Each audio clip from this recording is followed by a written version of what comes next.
We are back. Super excited to be back after being off last week. I was sick, and we tried to do a recording, and there was just no way. I would have coughed my way through the entire segment, but we're super excited to get back to this. Rick and Bruce, welcome. It's good to see you guys. Good to see you too. Yeah, we're excited. We've got somebody to talk to, somebody who I know I've looked up to in the space for a long time.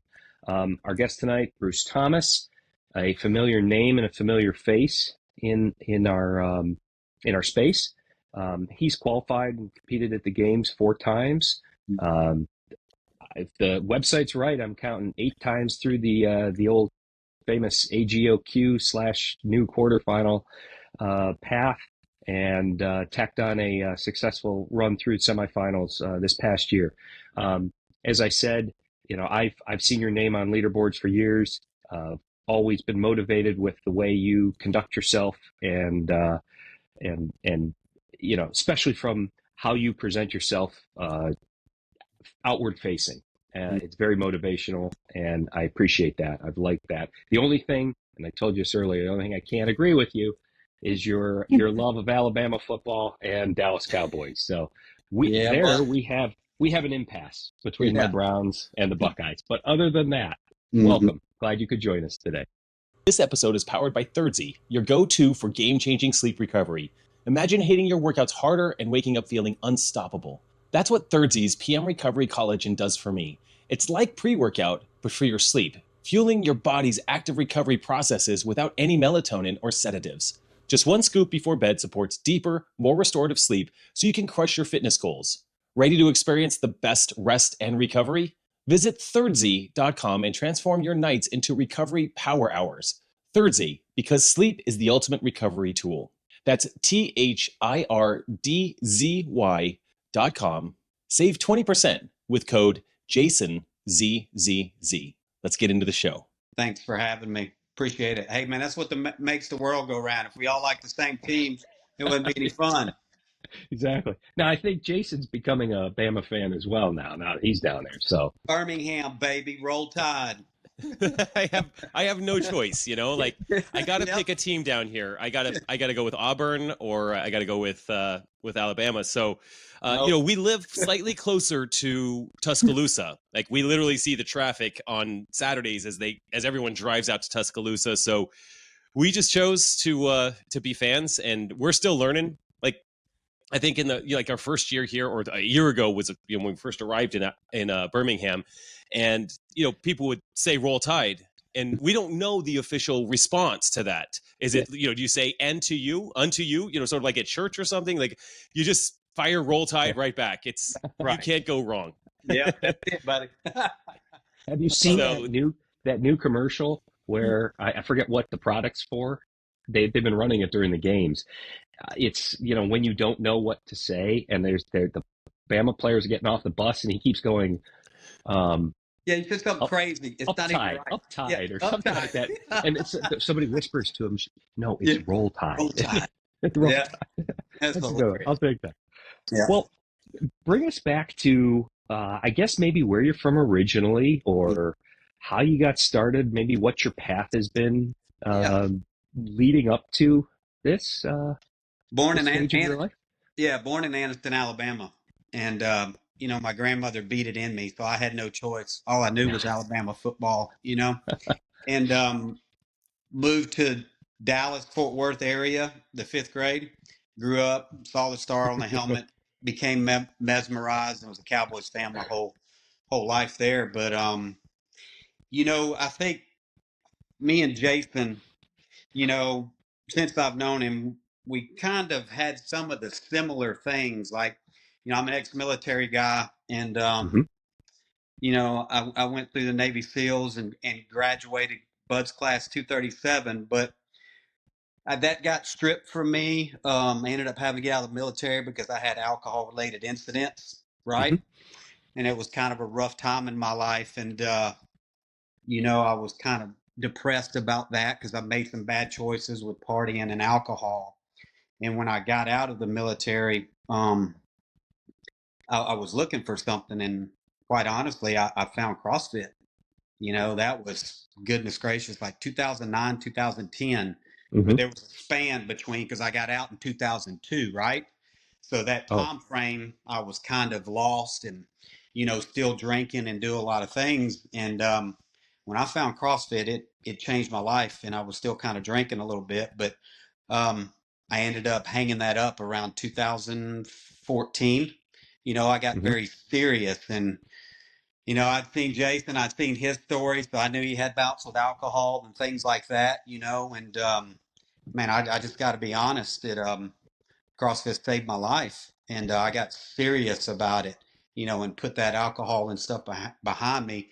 I think, I have an addictive personality, so going through the special forces and wanting to Mm-hmm. compete or like do something at the highest level, like the tip of the spear. I think when I found CrossFit, and then you were able to compete as a masters, I think it really started changing my Oh. focus, and that it just, I don't know if words can really describe how it changed me. And, when first started competing, met Jason, and I've followed him ever since, and I relate to those people that I see that had problems and changed their life through fitness. So I still try to emulate that today, whether you're competing or whether you have problems. I mean, it doesn't matter. Mm-hmm. Fitness is like the most powerful thing I think that you can do. And I'm just trying to spread that. Me and Aaron and Fortress and everything we do is around health and fitness. You know what I mean? So that's the short version. Okay. When did you Yeah. through that process? When did you find out? I mean, CrossFit. I know for me, I jumped in and I was like, okay, well, this is it. I mean, I love this. I Mm-hmm. love this as a training modality. I love what it's doing to my body. I love the fitness it's creating in my life. And then I eventually discovered that you could compete in this. Yeah. And then found, I just, sort of discovered I was decent at that, and I wasn't terrible at competing. And it lit that fire. Of course, I started chasing the games for a few years. What was it like for you in that transition from, hey, I love CrossFit to, you ended up competing on the highest level multiple times? It that's a huge it was a huge transition, honestly. Like, so I come from a background of sports and military and body weight and running and push-ups and pull-ups, and then when I found CrossFit, I remember it like yesterday. The first workout was Helen, Oh, and perfect. it Yeah. destroyed me. And I'm thinking to myself, here I think I'm pretty fit, and I'm like, oh my goodness. So I started doing that, but then I learned over time that I wasn't as strong as I wanted to be. I had endurance, I was good at that. But as I started doing local grassroots competitions and things of that nature, Mm-hmm. I was learning that, my weakness was the strength side of things, the pulling, to be specific. And I guess to answer your question, Jason, when I started seeing people compete, I really had to get after it. And building strength was the toughest thing for me to do. And it took a long time. I remember between the age groups, I was very close 2 or 3 times in the uh, Earlier getting though. to the 40 group. 40. Yeah. Yep. 40 to And 44. Yeah. yeah, and I just missed it a couple of times, just close. And when I finally got to the 45 age group, I got over that hump. But man, it took years, but it was something that I looked forward to doing and chasing after, and it developed me, into the person that I was, and I was able to compete at that highest level. So it was a huge transition for me. Mm-hmm. And someone who's thinking that they were fit to just even get to that journey, and I'm not the tallest guy in the world. I mean, I had a lot of struggles, but I just didn't stop. I just think that, if you put your mind to something, there's nothing that you can't do. And I heard all the things, when you go to your local CrossFit gym and you put your goals on the board, what are you going Mm-hmm. to do? It's like, I'm going to the games. And they're like, yeah, right. Yeah. Yeah. Sure. I know. How many times You know what I'm saying? everybody heard that? Yeah, Mm-hmm. yeah. Okay, buddy. But, I had a focus and I just didn't stop. Sounds like Josh Bridges talking Mm. right here. Yeah. Sure. I watched him a Yeah. lot. I looked up to him. I met him a couple times at the games, and yeah, yes. because he had Yeah. his struggles too, man. And Hmm. it was tough for me. I have to tell you. I mean, it was tough building that strength. I think I saw your name on a lot of I don't know, maybe Granite Games and Wadapalooza kind of leaderboards. But then Oh yeah. back when HQ used to do a real job, Hmm. a real quality job in broadcasting, and it was 2018, and I was going back and watching those, Hmm. and I've watched those for a long time. But that when they had that little piece on you starting an event, they were like, he's knocked on the door for a number of years. Yeah. This is the year he got it, and he hit that accept button as fast as he could, or whatever they said for a deal. Yeah. So, but at that point, you then realized, okay, I found something that works, and Hmm. it's good for me, um, for my body, for spiritually. I mean, it's a methodology that works. But now that you're there, you got that taste, and I think that's what's really led you each year, depending on health and wellness, to try and keep coming back. Is that? Yeah, I can tell you the most disappointing. I've had some struggles. The most disappointing time for me was 2019. Um, Oh, yeah. were were we not in the same age group then? Were we, Jason? I No. don't think so. I was No. 43 Yeah, and that's right. there. Yeah. That's right. So I was tied for third on that last day, and I had that incident with the overhead squat, and I Hmm. blew my shoulder out. And then you had the struggle the following year, had to recover. Then you had COVID. So a Yeah. couple things. It's been a long journey for me to try to get back, and I've had this hernia. I've had it for a while, and it was very manageable, but not anymore. So I got to get that fixed and just get back on it. So I've had some ups and downs, but it's what it is. And you got a choice. Either you can just fall by the wayside, or you can keep doing what you love. Some of those little pieces you put out there, I want to run through a wall after I get done hearing them. I love that. I don't know where you're, used to do them from the gym, and now I think you and Aaron through Fortress have a little studio. But the messages are the messages, uh, hit home, and I think that's what you're trying to do. If you could tell us a little bit more about Fortress Mhm.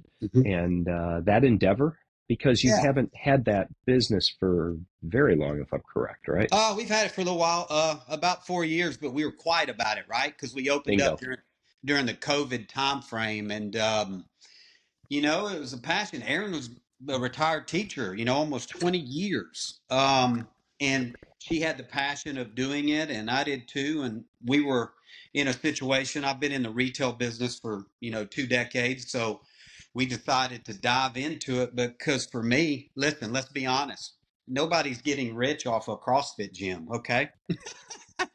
But um, we're it. That's not about that. It, Right. it's Correct. it's a movement for us. It's changing people's life through fitness, and there's so many people that come through our doors that were Hmm. scared to death. Scared to death of the word CrossFit.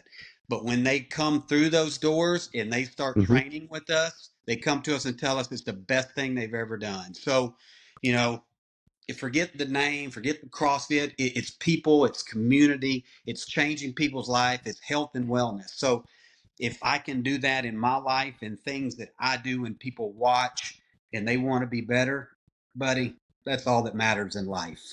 That's it. It's the tip of the spear to me, helping change Absolutely. people's lives. And that's what we're doing. And we're going to continue to do it till I guess, till I'm laying vertical. You know what I mean?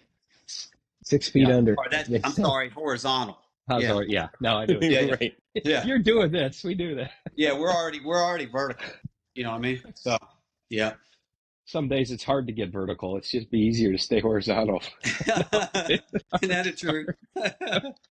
Yeah. As I say that with that. No, no doubt you come back. So you found some good success. They've membership and whether you might even do remote, I'm not sure, but Yeah, we do a little both. So for me, if okay. I can reach out to anybody that can't come through our four walls, buddy, then we're putting our reach out there as far as we can. So just anything we can do to help change people's lives. I mean, that's it. They don't have to be in our four walls. I mean, we got friends all over the world, and I know Jason's doing the same thing. So Mm-hmm. it's just about a reach. Yep. It's working. Yep. Bruce, you've been around for a while in the highest levels of the CrossFit space. I think we talked about this via text a little bit and beforehand. So CrossFit is constantly changing. The way, especially on the CrossFit game side of things. So we have a lot of listeners that are, aspirational, games competitors. They want to come and do this. So between, I guess, our last episode, Rick, and now I think we've found out that the season will look a little bit different next year, right? Rather than having quarterfinals and semifinals like we've had for the past couple of years, now we're going to go back to that open and then another online qualifier, and that's it. That's it. You're going to the games from there. What are your? This is to both of you guys. I think all of us can have our own comments on that. So, Bruce, I'll start with you. Like, what do you think about the changes? Positive, negative, CrossFit in general, and what they're doing. Bob and Joe, a lot of changes have happened. They're continuing to change. One thing we can guarantee is that next year won't look like this year. I guarantee that. Yeah. Whatever we get settled into, it's not going to repeat. Yeah. But yeah, Bruce, what do you think? Oh man, God, we could talk about that for hours. I guess my gut, just says that at the end of the day, I want to compete at the highest level, and so do others. But you just want some consistency in life, Bingo. When it was back, I guess it's going to be kind of the same. You do the open and then the top 200, and then you go to the games. Okay. Well, I thought, the workouts were tougher then, in the way it should be. I wasn't a big fan of them adding the quarters and then the semi, because then you're open, and this might piss some people off, but I'm not trying to. But then you get all of these extra people. It was just almost like another little open, just a little bit tougher, but not like a semi.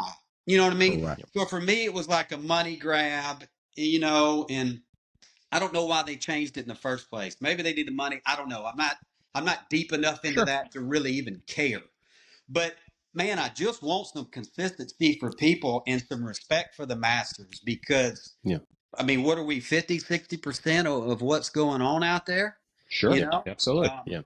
And I think that's what most people want. They want a layout to know what's going to happen and stop with all the crazy changes. You want some consistency and some stability. That's all I'm asking. You have to go back, way back, to have just an open, an online like AGOQ, and a field of 20. And it was that way for a number of years. And then suddenly everything, felt like they threw it into a big jar and shook it up. And I mean, they're cutting fields in Madison, or they're adding the quarterfinals, or they're growing the fields in Birmingham. I mean, it's just, Jason's right. It will not look like the same next year, unfortunately. We would like to think it's so, but Rick, I got to be honest about something. I wasn't sure. I had to reflect after, because when you're at the games, and when we did it with Bob and Joe, had it for the first time this year, I was excited because we were the focal point. Correct. Nice little area. When we were all there, got to see everybody, got to compete.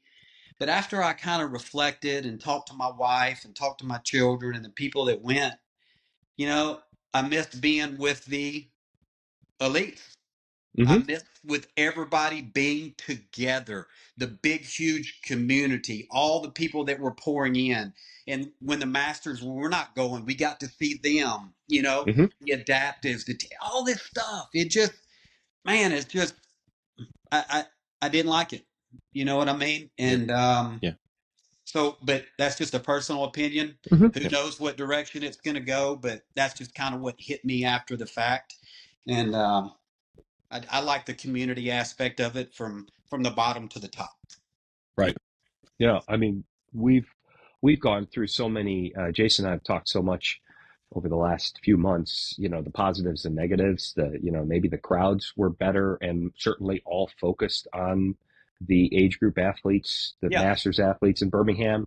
Yet, you're right. You walked out and you knew you were not going to, see Brooke Wells warming up, or Ricky Garrard, or any of that, because nope, it was just us. And so just felt isolated, But then the field of competition, that's what excited me so much. I was like, we could go compete out on parking lot. I don't care. These are the best guys in our age group. And everybody showed up, and I was like, wow, I'm intimidated. This is really good. I mean, but still, you're missing, and I don't know if we come back to that. Yeah, I have no clue. Yeah, it's really, really interesting what, trying to think about where CrossFit is going. Obviously, they're not super transparent about their intentions and what they want the future to look like for the games. What Don Fowle has said historically is that they need to become profitable as an organization. They've got shareholders or owners, private equity to answer to, and that at one point he said back in a year or two ago, whenever he said it, they were taking a meaningful chunk of the budget out of the games.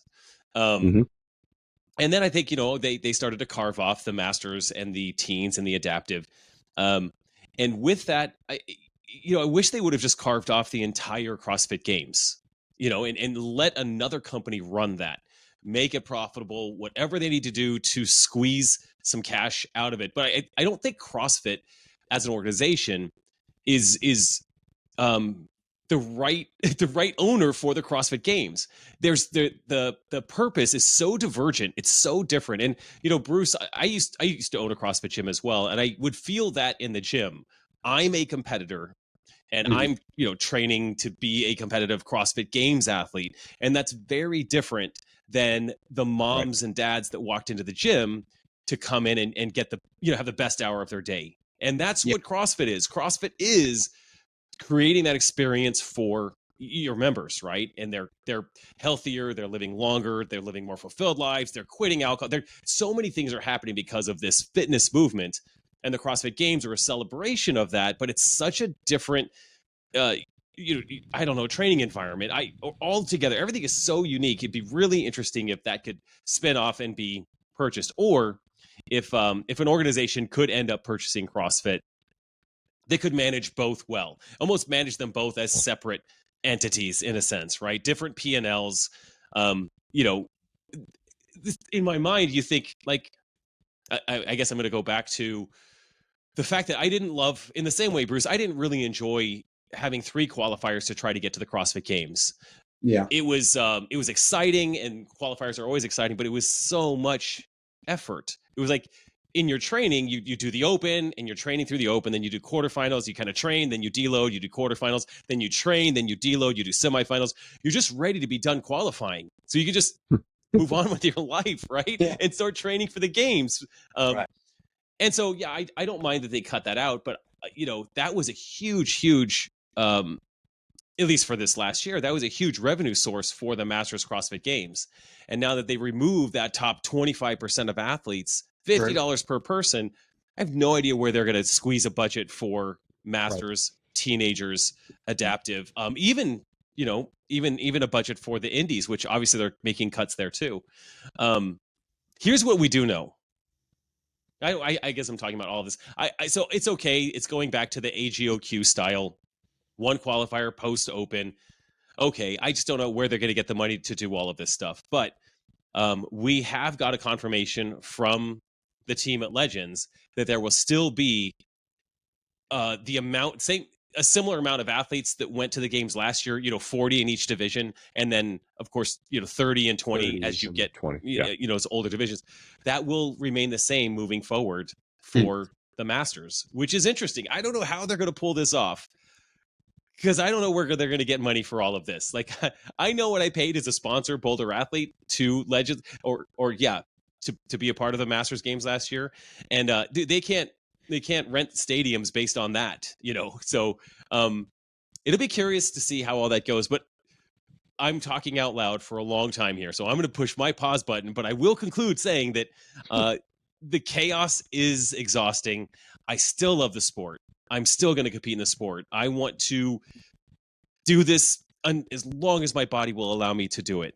But consistency would be great, or an organization could come in and purchase CrossFit and really invest, as opposed to just try to squeeze some money out of a sport. I don't know.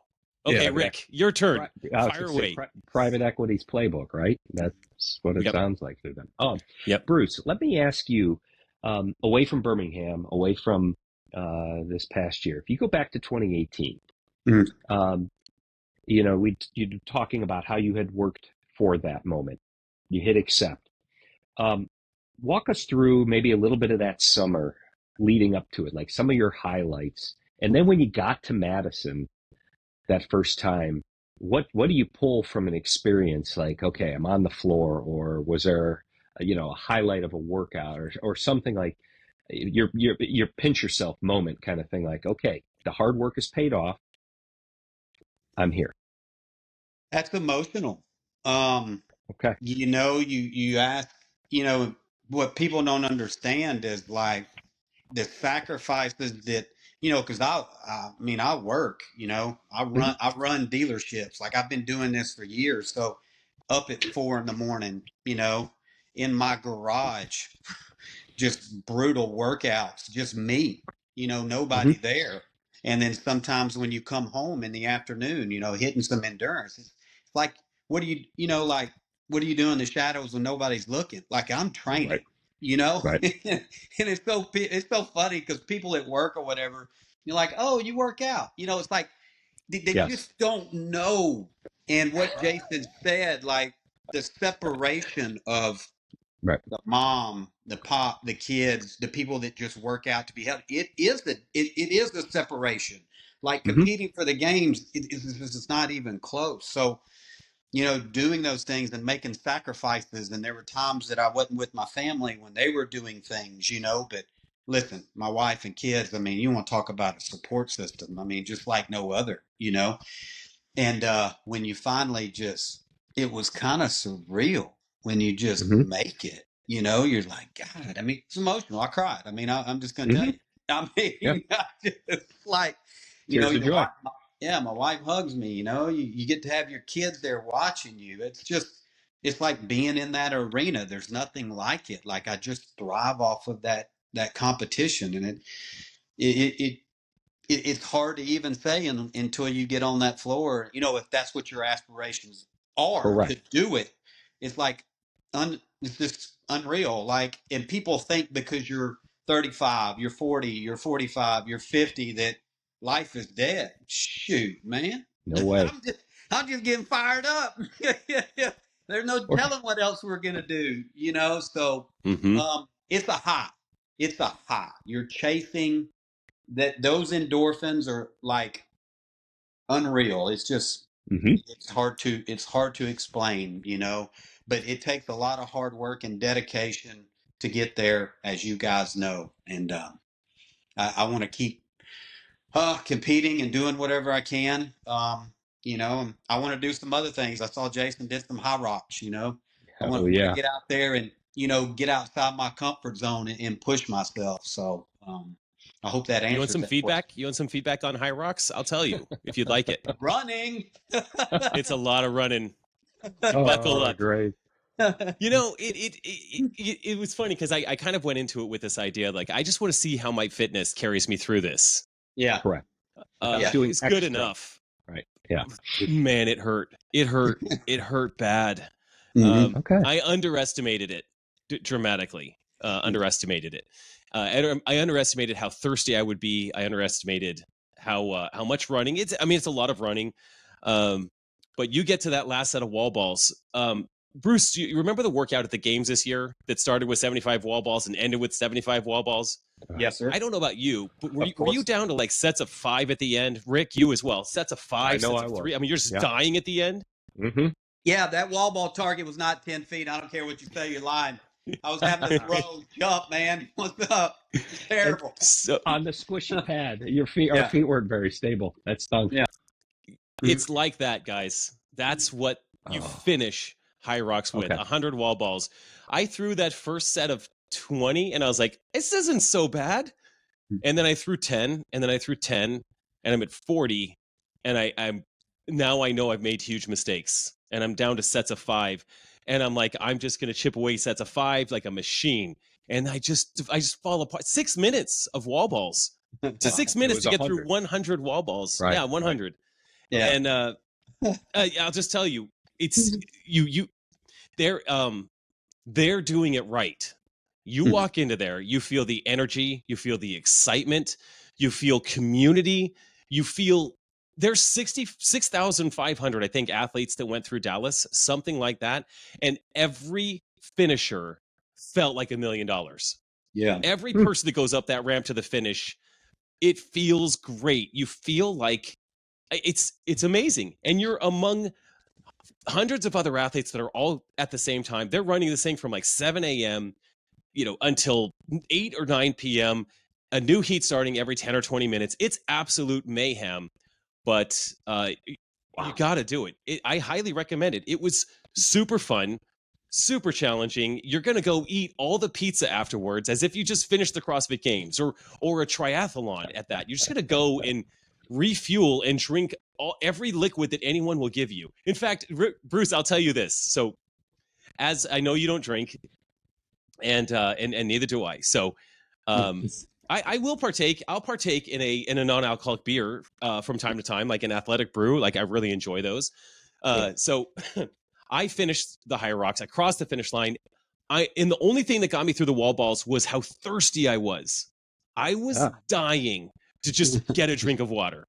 And so I get across the finish line. I go over to these giant buckets that have these cans of water. Hyrox has this black can, and it's just filtered water. Okay. Alex Anderson, remember that CrossFit Games athlete? Oh my Alex gosh, Anderson?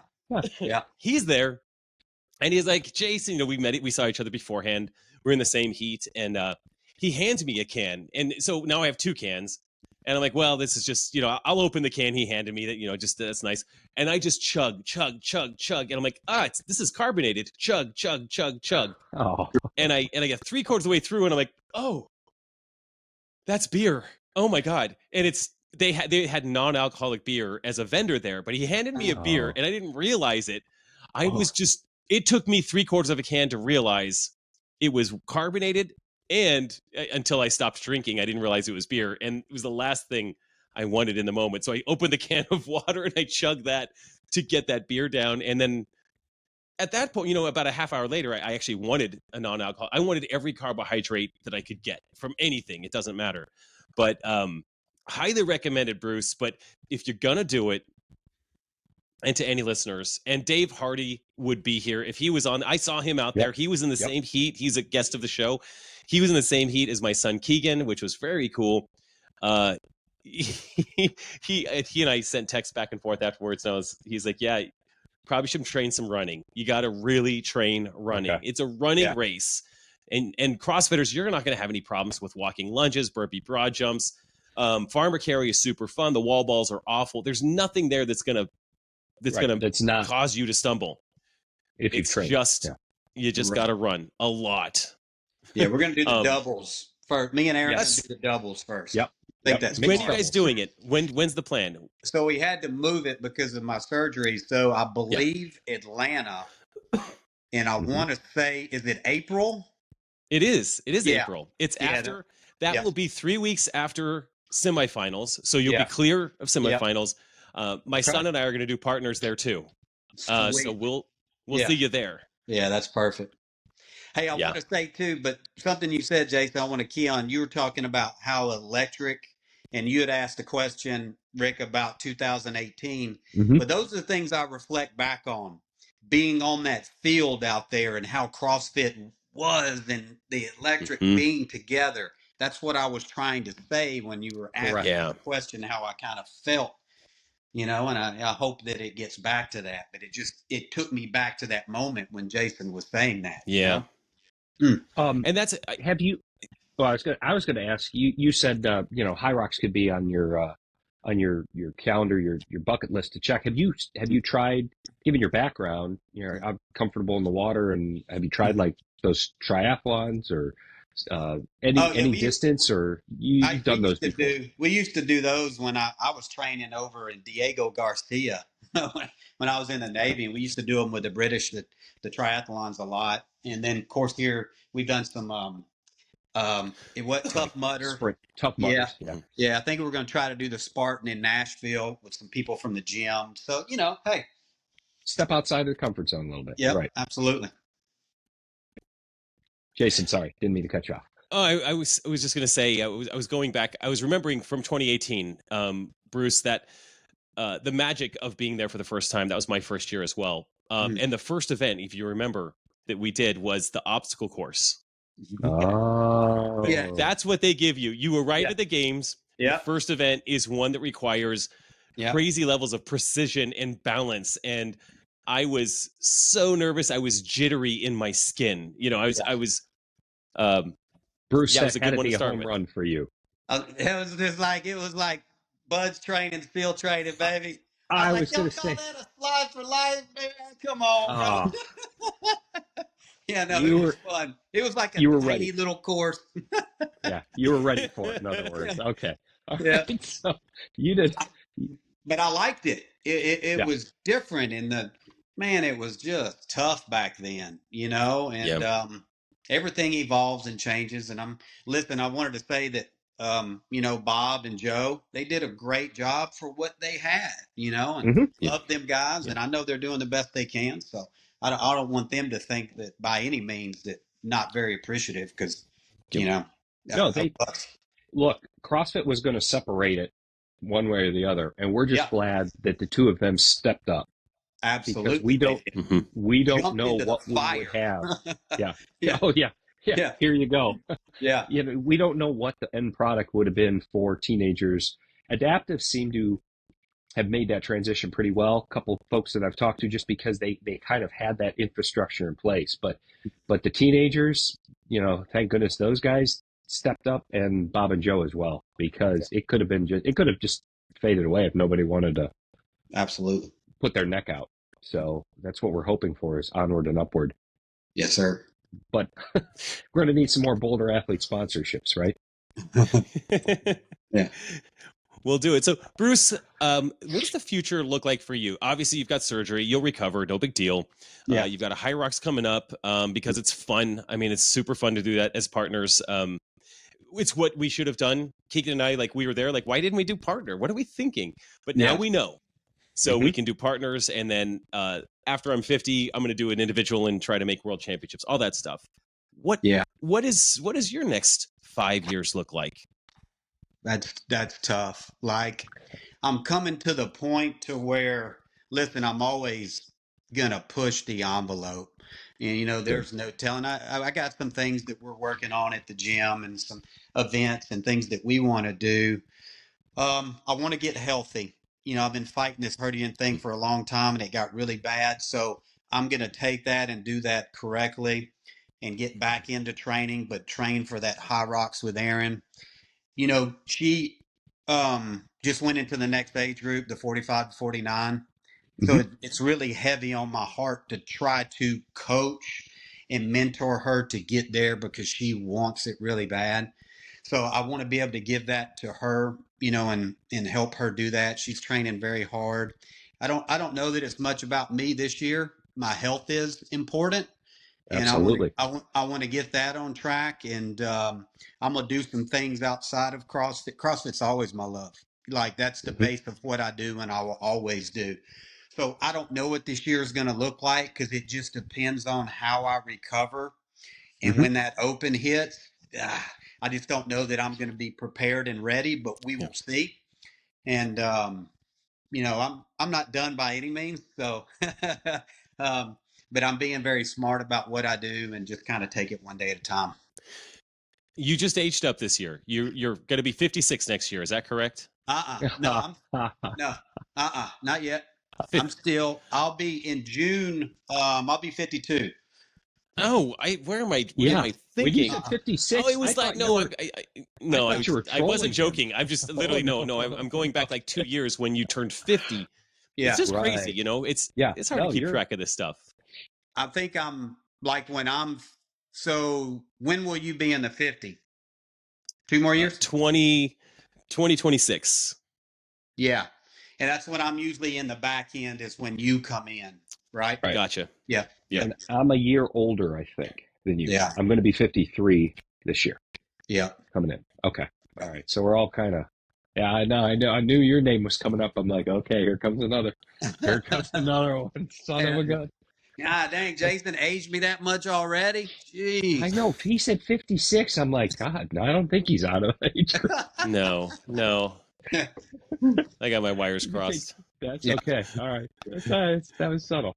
Yeah, no, the health is most important, and the community is equally as important, especially the work that you're doing there at Fortress. So competition will come when you're ready, and trust me, we'll be watching. Yeah, for sure. Well, Bruce, how can the world find you? Those that are listening, I mean, you're an interesting dude, and I have followed you for years. We've been on each other's radar. So I find your content to be interesting. I follow both you and Aaron Snellgrove and Fortress, I think. I mean, I like all of it. I think I follow you on TikTok, man. I mean, I think you're everywhere that I look online. You're there. So how do we find you? You too. I follow everything that you guys do, but it's the same with me. Bruce D. Thomas on Instagram, or CrossFit Fortress is our CrossFit Fortress Tennessee, or at Fortress Athlete Training for our online programming. We're on YouTube. We're on TikTok. If you can't find me, you're not on social media. Yeah, not possible. I think there's now fewer Crimson Tide banners and Cowboy banners in the background. Yeah. So it's a little bit more palatable if you're not fans of those teams. So, well, here, I'm already telling you, you're probably going to go rearrange stuff in the background now. Yeah, now I'm like, okay, buddy. No. Yeah. Good stuff. You know, Aaron's an Ohio State fan. You know that, right? Good. She's from Ohio. Good. Okay, so you were nice to her then on Sunday when she probably was pulling her hair out. Yeah, I didn't give her a rough time. That was a bad deal. But you guys are way in the playoffs. You'll be fine. We'll see. Yeah. Bruce, we really, really appreciate your time tonight. Yeah, man, I enjoyed it. Thank you for telling us the story, and we know you're making a difference. And I'm glad Jason asked how to get a hold of you, how to follow you, because people care and they want to see you. Yeah, absolutely. Yep. And I love what you guys are doing, man. Keep it up. We follow you guys. You're doing the same thing. We appreciate it very much. And well, I'm sure we'll talk before that, but Jason, we'll definitely see you in Atlanta. See you in Atlanta. Thanks for tuning in to the Masters in Motion podcast. We'd be so grateful if you could take a moment to leave us a 5-star rating on Apple Podcasts or your preferred podcast app. If you're watching on YouTube, subscribe to the channel. Your support helps us reach more listeners and grow our Masters community. Until next time, get bolder, not older.